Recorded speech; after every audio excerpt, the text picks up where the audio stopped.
Hello friends, कैसे हैं आप सभी। लास्ट क्लास में हमने पाइथन एंड वीएस कोड को इंस्टॉल करना देखा था और अपनी फर्स्ट फाइल हमने यहाँ पे पाइथन में बना के तैयार करी। तो चलते हैं इसमें आगे की ओर। तो लास्ट टाइम हमने अपनी एक फाइल बना के बताई थी, first file dot P Y. तो अगर आपने पहली वीडियो ना देखी हो तो एक बार पहले की वीडियो आप देख के आ सकते हैं। अगर हम कोई नई फाइल बनाते हैं तो हमारे पास हमारा जो फोल्डर होता है, स्टार्टिंग में हमें फोल्डर बनाना होता है। फोल्डर के अंदर हमारी सारी फाइल्स रखी जाएंगी, जितना भी हम काम करेंगे वो सारी हमारे इस फोल्डर के अंदर में आएंगी। ओके, तो आपके पास यहाँ पे एक न्यू फाइल का ऑप्शन आएगा। आप क्लिक करिएगा इसमें, अपनी आपका जो फाइल होगा आप उसमें नेम दे सकते हैं। तो मैं इसमें पाइथन क्लास 1 दे दिया dot P Y. P Y हमारा एक्सटेंशन है पाइथन का। तो देन एंटर। ओके, तो एक बार पहले का हम रिव्यू देख लेते हैं। तो लास्ट टाइम हमने यहाँ पे प्रिंट और पैरेंथेसिस, ये ब्रैकेट्स को पैरेंथेसिस कहा जाता है और आप इन्हें सिंपल ब्रैकेट्स भी कह सकते हैं। अब ये प्रिंट क्या होता है, देखिए प्रिंट हमारे पास पाइथन में इनबिल्ट फंक्शन होता है। इनबिल्ट फंक्शंस वो फंक्शंस होते हैं जो कि पाइथन में पहले से अवेलेबल होते हैं, डायरेक्टली हम उनका यूज़ करते हैं।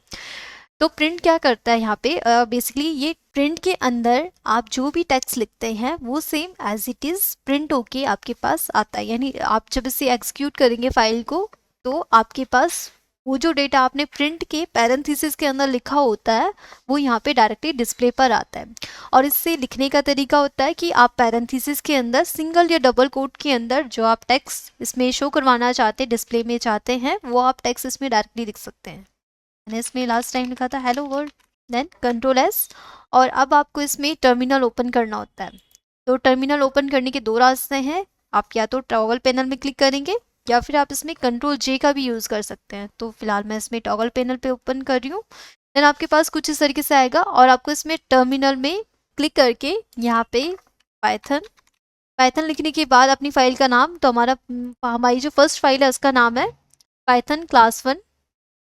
तो टैप कर हमने देन एंटर करेंगे तो हमने जो प्रिंट के अंदर जो भी टेक्स्ट हमने लिखा था वो एज इट इज प्रिंट होके हमारे पास आया। तो चलिए बढ़ते हैं इसमें आगे की ओर।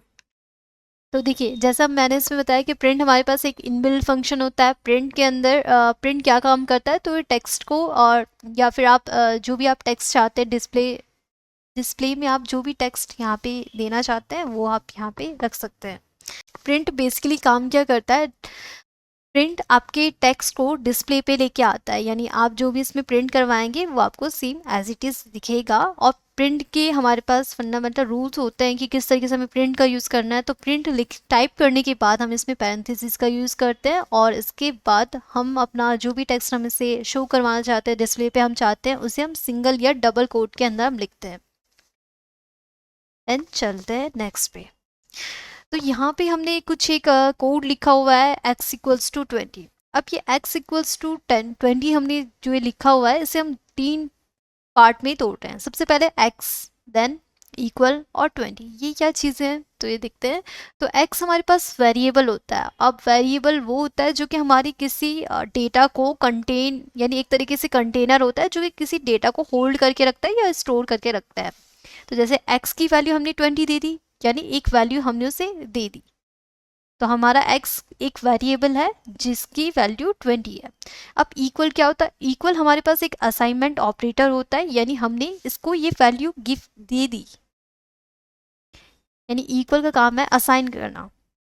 इक्वल यानी कि आप कोई वैल्यू सामने वाले को दे रहे हैं। जैसे वेरिएबल को हमने एक वैल्यू गिव दे दी। इसमें 20 इज द वैल्यू। तो 20 हमारे पास एक वैल्यू है जो कि एक वेरिएबल के अंदर स्टोर है। तो x हमारा वेरिएबल था, इक्वल हमारा इसमें असाइन ऑपरेटर है और 20 हमारी वो वैल्यू है जो कि वेरिएबल के अंदर प्रेजेंट है। कलेक्टिवली अगर हम एक साथ इसे पढ़ेंगे तो इसे हम टोकन कहते हैं। टोकन एक हमारे पास पाइथन प्रोग्राम का सबसे छोटा बेसिक यूनिट होता है, सबसे स्मॉलेस्ट यूनिट होता है। जैसे कि हम सेंटेंस लिखते हैं इंग्लिश में तो हमारे पास होते हैं वर्ड्स होते हैं, या फिर इससे छोटा हमारे पास लेटर्स होते हैं। इसी तरीके से हमारे पास यहाँ पर पाइथन प्रोग्राम में सबसे बेसिक यूनिट है x=20। या फिर जो भी आप इसमें वेरिएबल आप कोई भी यूज़ कर सकते हैं, XYZ कोई भी आप इसमें वेरिएबल दे सकते हैं। तो इसे हम कलेक्टिवली टोकन कहा जाता है। अब हमारा नेक्स्ट टॉपिक रहेगा आइडेंटिफायर्स। तो आइडेंटिफायर्स क्या होते हैं, चलिए। तो आइडेंटिफायर की अगर हम बात करें तो आइडेंटिफायर नेम्स होते हैं वी गिव टू वेरिएबल या फिर किसी फंक्शन या फिर क्लास या ऑब्जेक्ट को दिया जाने वाला एक नाम होता है आइडेंटिफायर। दे हेल्प, ये हमें हेल्प करते हैं to identify different part of program के अलग अलग पार्ट को आइडेंटिफाई करने में ये मदद करते हैं। जैसे फॉर एग्जाम्पल हमने यहाँ पे लिखा नेम इक्वल्स टू शालिनी। अब ये शालिनी हमने एक नेम हमारे पास एक वेरिएबल हुआ, इक्वल हमारे पास असाइन ऑपरेटर है, शालिनी हमारा टेक्स्ट जो कि वेरिएबल के अंदर प्रेजेंट होगा। सेम ऐसे हमारे पास एज एक वेरिएबल है, इक्वल हमारा असाइन ऑपरेटर है और 20 इसकी एज हुई, जो कि हमारे पास जो 20 होगा ये वेरिएबल के अंदर स्टोर होगा। तो नेम और एज हमारे पास आइडेंटिफायर्स है, यानी आइडेंटिफायर के अंदर हमारे पास वैल्यू वेरिएबल्स भी आते हैं, फंक्शंस और क्लासेस ऑब्जेक्ट, ये सारी चीज़ें हमारे पास वेरिएबल्स के एंड आइडेंटिफायर्स के अंदर आते हैं। तो आइडेंटिफायर्स के अंदर हमारे पास variable, functions, classes and objects आते हैं। आइडेंटिफायर को लिखने का तरीका भी होता है। तो आइडेंटिफायर की अगर हम बात करें तो कभी भी जैसे हम लेफ्ट हैंड साइड में हम आइडेंटिफायर्स को लिखते हैं, ओके, तो इनको लिखने का तरीका होता है, इनमें सिर्फ हम लेटर्स, डिजिट्स, अंडरस्कोर ही अलाउ होते हैं। या तो हम लेटर्स का यूज़ करें A to Z, या फिर किसी डिजिट का यूज़ करें, या फिर हम अंडरस्कोर का यूज़ करते हैं दो टेक्स्ट को सेपरेट करने के लिए।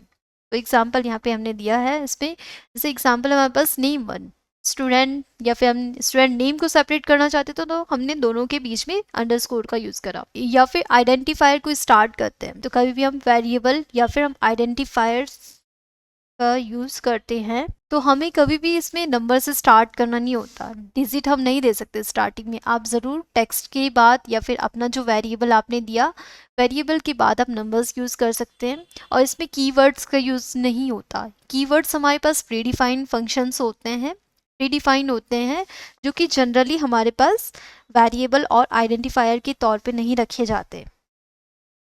जैसे फॉर एग्जांपल इफ़ हमारे पास इफ़ इक्वल्स टू 10 दिया है, बिकॉज इट इज़ इफ़ हमारे पास एक कीवर्ड है तो हम इफ़ इक्वल्स टू 10 नहीं रख सकते। आगे आने वाली क्लासेस में हम देखेंगे इफ़ किस कैटेगरी में रखा जाता है या फिर क्या काम करता है इफ़। और सेम नेक्स्ट है हमारे पास इसमें केस सेंसिटिव, जो भी हम इसमें वेरिएबल आइडेंटिफायर का यूज़ करते हैं वो हमारा केस सेंसिटिव होना चाहिए। केस सेंसिटिव का मतलब है दोनों वर्ड्स का, मतलब कोई भी आप दो वर्ड ले रहे हैं तो दोनों वर्ड का जो स्टार्टिंग जो लेटर होता है वो कैपिटल होना चाहिए। नेक्स्ट अगर हम यहाँ पे बात करें नेम एंड नेम की, तो these are the different variable, क्योंकि आपने स्टार्टिंग में जो नेम दिया है उसमें कैपिटल एन का यूज़ करा, बाद में जो आपने वेरिएबल या आइडेंटिफायर दिया उसमें आपने पूरे स्मॉल लेटर्स का यूज़ करा। No space, no special character spaces. कभी भी हम जब वेरिएबल या फिर आइडेंटिफायर का नाम देते हैं तो हमें कभी भी स्पेस नहीं देना है। मैंने जैसे कहा इसमें इससे पहले कि सेपरेट करने के लिए हम अंडरस्कोर का यूज़ करते हैं। जैसे स्टूडेंट नेम है तो हम डैश का यूज़ ना करते हुए अंडरस्कोर का यूज़ करते हैं। Any length is allowed but it keep readable, यानी कोई भी आप लेंथ इसमें दे सकते हैं आइडेंटिफायर या वेरिएबल की, लेकिन वो रीडेबल होनी चाहिए ताकि आप उसे आसानी से रीड कर सकें या फिर दूसरा जो कोई भी यूज़र है वो यहाँ पे उसे आसानी से रीड कर सके। तो अब चलते हैं अपने कोड पे। तो अब यहाँ पे हम प्रैक्टिकली समझते हैं कि ये आइडेंटिफायर्स कैसे काम करते हैं। तो चलिए, तो सबसे पहले हमने बात करी थी हम कोई भी इसमें हम इसमें जब वेरिएबल को देते हैं तो नंबर, अल्फ़ाबेट्स और अंडरस्कोर का यूज़ किया जा सकता है। फॉर एग्जांपल यहाँ पे मैंने इसमें लिखा x equals to 20, then enter करा और मुझे यहाँ पे x को प्रिंट करवानी। x हमारा क्या है, वेरिएबल हुआ, जो कि वेरिएबल हमेशा लेफ्ट हैंड साइड में लिखा जाता है। इक्वल हमारे पास ऑपरेटर है, असाइन ऑपरेटर की कैटेगरी में रखा गया है। 20 हमारे पास हमारा वो जो नंबर है, या फिर इसे हम लिटरल्स कहेंगे। 20 हमारे पास लिटरल्स है, कांस्टेंट लिटरल्स। अब कांस्टेंट क्या होती है, जो वैल्यू हमारी हमेशा क्या होती है, स्थिर होती है जब तक हम उसे चेंज ना करें। तो ये जब तक हम 20 को चेंज नहीं करेंगे तब तक x की वैल्यू चेंज नहीं होगी। ओके, तो चलिए तो स्टार्ट करते हैं। तो मैंने इसमें x इक्वल्स टू 20 लिखा, देन मैं इसे प्रिंट करवाऊंगी। तो मैंने प्रिंट वेरिएबल, हमेशा प्रिंट वेरिएबल को कराया जाता है। तो मुझे x की वैल्यू चाहिए, तो मुझे 20 चाहिए, तो मुझे जिसके अंदर स्टोर है वो यहाँ पे टाइप करना है। तो यहाँ पे वेरिएबल हमारा x है तो x हमने प्रिंट करवाया। तो अब प्रिंट करवाने के लिए ये तो हमने कोड लिखा, कोड लिखने के बाद हम आते हैं टर्मिनल में और यहाँ पे वापस से हम इसमें पाइथन जो हमने स्टार्टिंग में दिया था पाइथन, देन उसके बाद अपनी फाइल का नेम। तो जो अभी चल रहा है, हमारी फाइल अभी पाइथन क्लास चल रही है, ना कि ये चल रही है, तो हमें इसे ही रन करवाना होगा। देन उसके बाद एंटर करेंगे। एंटर करने के बाद जो भी हमारा उसके अंदर वेरिएबल के अंदर जो भी हमारा डेटा था वो हमारे पास कुछ इस तरीके से एग्जीक्यूट होके आया। चलिए नेक्स्ट हम यहाँ पे अप्लाई करते हैं। तो यहाँ पे एक तो हमने देखा था कि हम इसमें अल्फ़ाबेट्स दे सकते हैं, दूसरा यहाँ पे कहा गया था नंबर्स अप्लाई कर सकते हैं, लेकिन हमेशा कोई भी वेरिएबल जैसे आप अप्लाई कर रहे हैं ना, क्योंकि डिजिट भी एक वेरिएबल है, बट हमेशा अल्फ़ाबेट के बाद ही यूज़ होगा।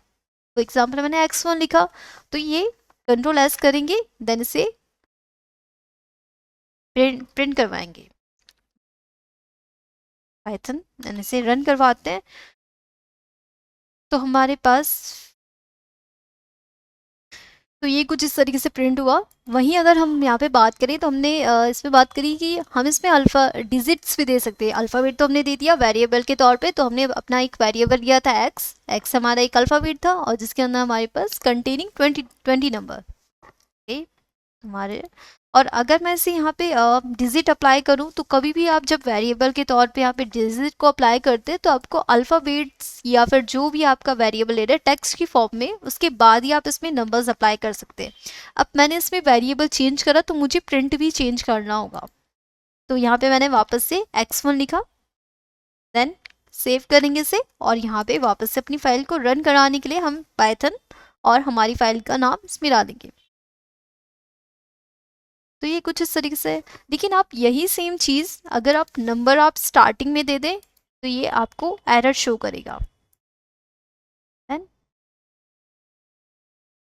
देन टाइप करा, टाइप करने के बाद हम इसे रन करेंगे, तो कुछ इस तरीके से डेसिमल लिटरल ये इनवैलिड शो कर रहा है हमें।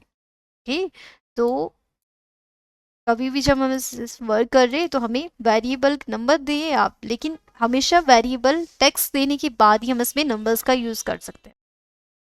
तो कभी भी स्टार्टिंग में डिजिट नहीं अप्लाई होती वेरिएबल के तौर पे, हमेशा बाद में ही अप्लाई होगी।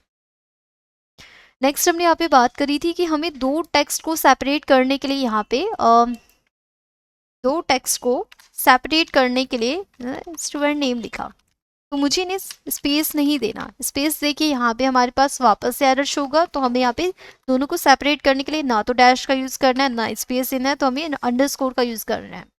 अंडरस्कोर का यूज़ करने के बाद मैंने अपना सेकंड नेम ये दिया, स्टूडेंट नेम लिखा, देन इसी को हम प्रिंट करवाएंगे इस पर।